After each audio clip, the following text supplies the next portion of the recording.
అంటే అదొక అదొక ఫ్యామిలీ కైండ్ ఆఫ్ బాగా ఆత్మీయులు దగ్గరగా ఉన్నవాళ్ళు పిలుస్తుంటారు నన్ను. సో సాయిబాబా గారు థ్యాంక్ యూ వెరీ మచ్. అలాగే మా హేమంత్ ఆయనతోటి కూడా నాకు ఆల్మోస్ట్ 30 years పరిచయం. అది ఎలా అంటే వెనక ఈటీవీ ఉంది కదండి, ఈటీవీ 30 ఏళ్ళు మొన్న ఈ మధ్యనే సెలబ్రేషన్స్ జరుపుకున్నాం. అయితే ఈటీవీతో పాటు నా అనుబంధం కూడా 30 ఏళ్ళు.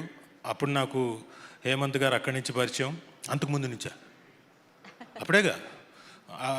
అప్పటి నుంచి ఇప్పటిదాకా మళ్ళీ ఆయన ప్రొడ్యూసర్గా నేను ఇందులో మళ్ళీ కానిస్టేబుల్ కనకంలో యాక్ట్ చేయడం నిజంగా నాకు చాలా ఆనందంగా ఉంది. థ్యాంక్ యూ హేమంత్ గారు. శాంతినివాసం కూడా yes of course right. So second success. Student number 1 చేయలేదు కదా, but okay whatever. So I'm happy working with you as a producer.